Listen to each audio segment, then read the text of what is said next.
जब एक बच्चे ने डिग्री ले ली, बीए कर ली, एमए कर ली, और उसको रोजगार नहीं है, तो कैसे घर चलाएगा बताओ। सेवा, सुरक्षा और सहयोग आपको जो व्यक्ति दे रहा होगा ना, वो समझो वो गुजर है। अब हरियाणा में दो मुख्य मुद्दे रहेंगे, बेरोजगारी और नशा। व्यवस्थाएं ठीक नहीं है।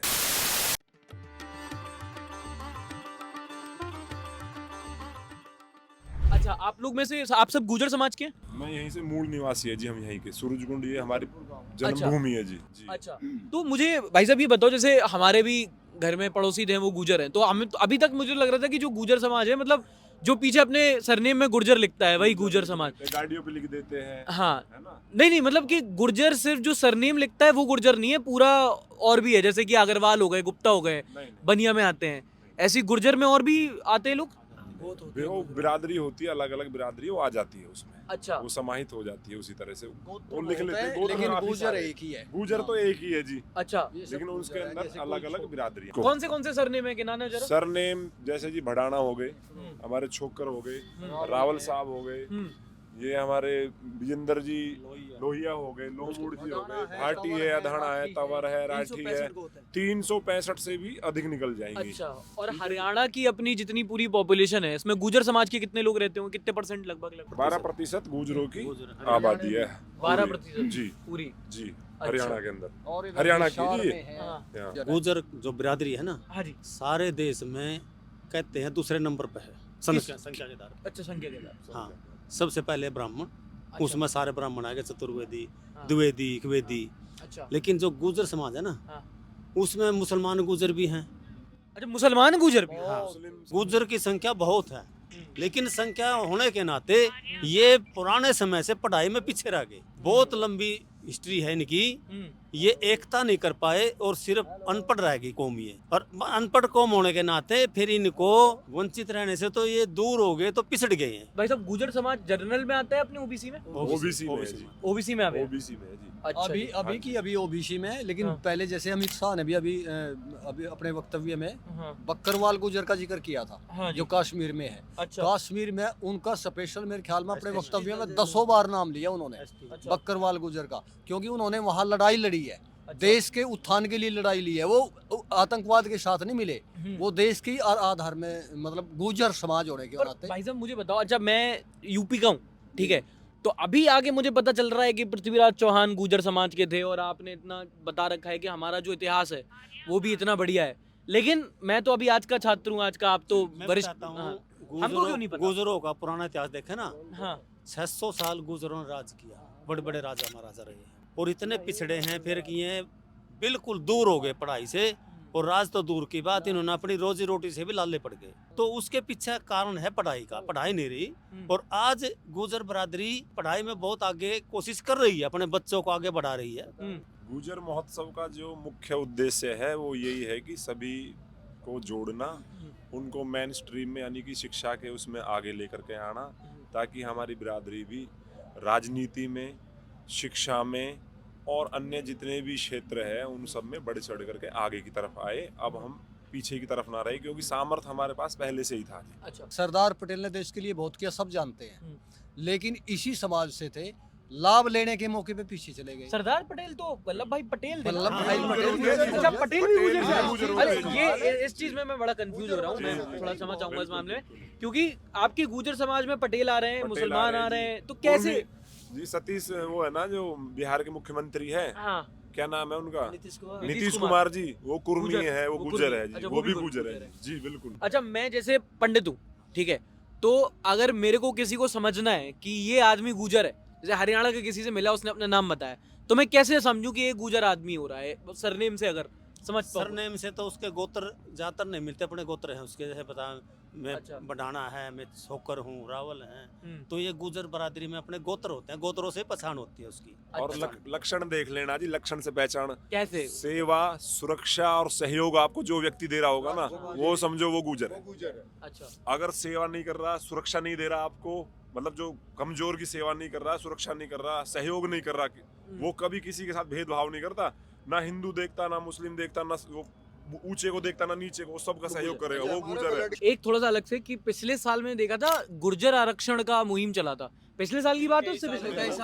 साल से। अभी हाँ, राजस्थान जब पटरी, जब ट्रेन रास्ता रोक लिया था, आप में से कोई था जो आरक्षण आंदोलन में जो सम्मिलित रहा है? हम भी पानीपत से हैं, हम भी धरने पे बैठे थे लेकिन कहीं और चौकी हमारी आरक्षण बरादरी नहीं के होता 2 व्यक्ति मारे गए थे उस आंदोलन में। जो आरक्षण की मांग कर रहे हो, और ये आरक्षण की मांग है, जैसे पाटीदार आरक्षण है वो गुजरात में चलता है, ठीक है, फिर जाट हाँ उधर मराठी आरक्षण चलता है मराठा में। अब मैं तो समझने निकला हूँ, आरक्षण आप अगर मांग कर रहे हो तो उसकी मांग आप गुर्जर समाज के लिए स्पेसिफिकली क्यों कर रहे हो, और उससे क्या फायदा हो जाएगा आपके समाज को आरक्षण से? आप एक एक करके आप बता सकते देखो, आरक्षण का मतलब सीधा यही है कि कोई समाज अगर किसी चीज से पिछड़ गया है, हाँ, तो आरक्षण है, वो आरक्षण मिलने के बाद वो समाज उस चीज में फिर बस समानता में आ जाएगा। हाँ, लेकिन दुर्भाग्य ऐसा हुआ, जो सरकारें आई हैं उन सरकारों ने इस आरक्षण को जो है अपनी सरकारें चलाने के लिए या वोट बैंक का वो बना लिया जरिया, हाँ, जबकि हकीकत में जो आरक्षण है वो जरूरतमंदों को देना चाहिए। अच्छा, भाई देखो, पहले तो जो आरक्षण की आप बात कर रहे हो ना, हम जातिगत आरक्षण के तो विरोध में है। ये जातिगत नहीं होना चाहिए आरक्षण कभी भी, आर्थिक स्थिति आर्थिक स्थिति पे होना चाहिए और सबके लिए होना चाहिए, चाहे ब्राह्मण हो चाहे कोई भी, किसी की भी आर्थिक स्थिति यदि खराब है हाँ। तो उसके लिए तीनों चीजें मुफ्त होनी चाहिए, शिक्षा, चिकित्सा और उसका सुरक्षा, ये तीनों चीजें उसको दी जानी चाहिए। ये सरकार का दायित्व है, राजा का दायित्व है, पहले भी था, अब भी होना चाहिए और आगे भी होना चाहिए, तभी देश संतुलित चलेगा, है ना। तो फिर इस पे आपसे एक सवाल पूछूंगी कि अगर आप बोल रहे हो कि आर्थिक आधार पे अगर आरक्षण होना चाहिए, तो उसी आधार पे आप आरक्षण मानो, जैसे अब आप बोल रहे हो कि गुर्जर आरक्षण चाहिए, तो फिर तो वो एक जाति का आरक्षण हो गया ना? बिल्कुल बिल्कुल, तो हम वही तो कह रहे हैं जी कि ये खत्म होना चाहिए, ये आरक्षण इसको जाति के आधार पे नहीं रखना चाहिए। ये इसको खत्म करने वाले हम नहीं है। हम तो ये चाहते हैं कि जिनको मिल रहा है उनका भी खत्म करो, तो सबका खत्म करो, और ये आर्थिक आधार पे दो, बस सीधी सी बात है। ये सरकारों को निर्णय करना है, ये तो सरकार को निर्णय करना हो है। गया, हरियाणा हो गया, उत्तर प्रदेश हो गया, इनमें शायद किसी को जरूरत ये भी तो नहीं निर्णय है। सरकार को जैसे आप जम्मू कश्मीर में लगाइए, जो बकरवाल गुजर थे, आप राजस्थान में लगाइए, जो जिनको खाने का अन्न भी प्राप्त नहीं होता, ऐसे लोगों के लिए मांग की थी। वो सामान्य एनसीआर के लिए मांग नहीं थी, वो उन लोगों के लिए मांग थी। हरियाणा, अभी हरियाणा जब चुनाव पे जाएगा 24 में, तो किन मुद्दों पे आप लोग खड़े हुए कि इस मुद्दे पे वोट होगा?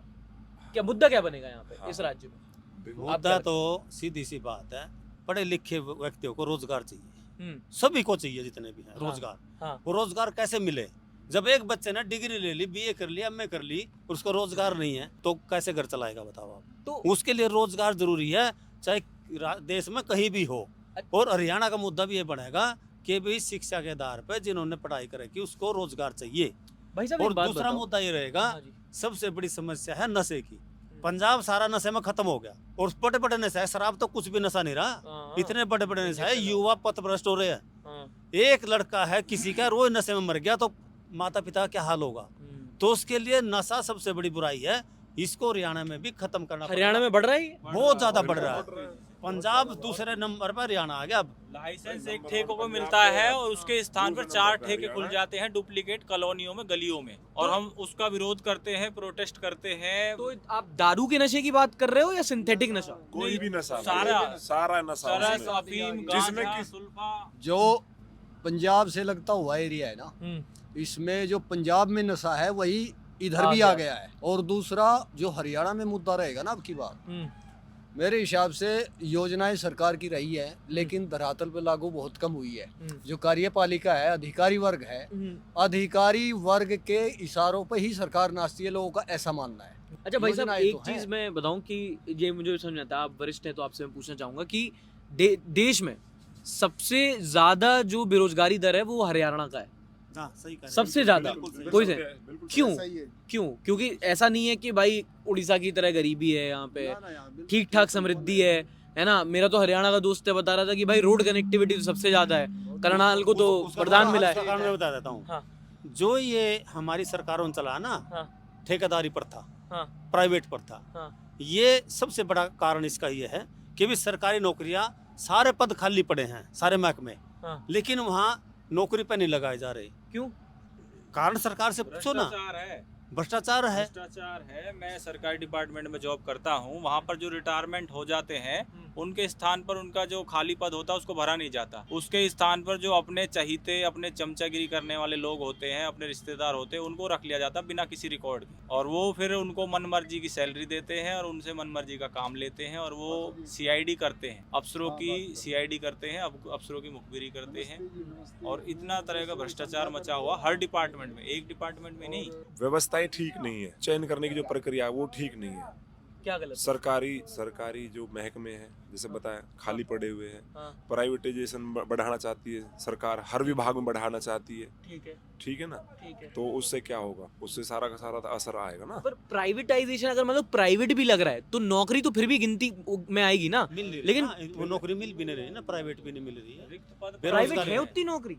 रिक्त पद पड़े हुए हैं, उन पदों पर जो भर्ती नहीं की जा रही, जानबूझ के नहीं की जा रही है। किसी डिपार्टमेंट में अगर वैकेंसी खाली है तो उन स्थानों को रिक्त ही रखा जा रहा है, क्योंकि कर्मचारियों को शोषण किया जा सके। देखो सरकार की नीति की बात, जब एक युवा 25 साल का हो गया, उसने पढ़ाई भी कर ली, सारा कुछ कर लिया, उसको नौकरी नहीं मिली, जो रिटायर हो गया बंदा, रिटायर होने के बाद उसको फिर ग्रेस पीरियड दे देते हैं 3 साल का, 5 साल का। अरे उसको तो मौका दो, जिस बच्चा पढ़ा लिखा है, सरकार अपनी उसके नीति के लिए उसी को रोजगार दे देती है दोबारा। फिर जब वो रिटायर हो गया, 60 साल में रिटायर हो जाता है, तो उसको नौकरी पे क्यों रखा जाता है? दूसरों को मौका दो ना, पढ़े लिखे बंदे दोबारा को। से नौकरी पे लगाते ग्रेस। हाँ, ये बहुत ज्यादा चल रहा है। फिर बढ़ा देते हैं उसको नौकरी, जबकि नियम है भाई 60 साल में वो 58 साल में वृद्ध हो गया, वो काम करने के लायक नहीं रहा, फिर दोबारा क्यों रखते हैं उसको? दूसरे बच्चों को मौका दो। तो मेरा कहने का मतलब है, अब हरियाणा में 2 मुख्य मुद्दे रहेंगे, बताइए। बेरोजगारी और नशा, और दोनों ही मुख्य मुद्दे हैं। क्योंकि युवा को रोजगार नहीं मिला, नौकरी नहीं मिली, और वो थोड़े दिन तो बेचारा घूमेगा, फिर वो बेचारा नशे में पड़ जाएगा और अपनी जीवन लीला खत्म कर देगा। माँ बाप की जीवन लीला भी खत्म हो जाती है, क्योंकि 1-2 बच्चे हैं, और वो जिसका बच्चा चला गया जवानी में ही, तो माँ बाप का जीना क्या रहेगा? आपको लगता है कि बेरोजगारी ज्यादा है इसलिए ज्यादा नशे में जा रहे हैं? हाँ बिल्कुल, एक 100%। कारण ये भी है। हमारी जो पुरानी, हमारी संस्कृति, हमारी पढ़ाई, वो गुरुकुल से जोड़ी जाए, वो वेद से जोड़ी जाए। वेद में सब कुछ है, साइंस भी है, गणित में सब कुछ है। जो हमारी पढ़ाई थी ना, वो मनुष्य को मनुष्य बनाती थी। और आज पढ़ाई का क्या रह गया?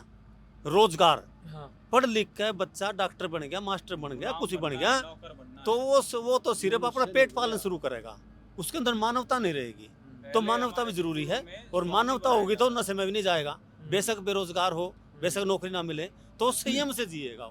चलिए, अभी तो आपने बताया, अब हम लोग, अब थोड़ा सा समय भी हो रहा है, हम चाहेंगे तो अंदर हमारे घूम वो पाए। कैसे मिलेगी बाइट आपकी, हम हाँ? कैसे समझेंगे? आप बिल्कुल चैनल को सब्सक्राइब कीजिए, फिर उसी पे जब वीडियो आएगी तब आपके बारे में ये हम बताइए, उसको वार्तालाप contact डालेंगे। नंबर बताइए। बिल्कुल, आप फोन दीजिए, हम आपको बताते हैं। संडे भारत हमारे चैनल का नाम है, आप मेरे चैनल को कीजिए, अब उसी में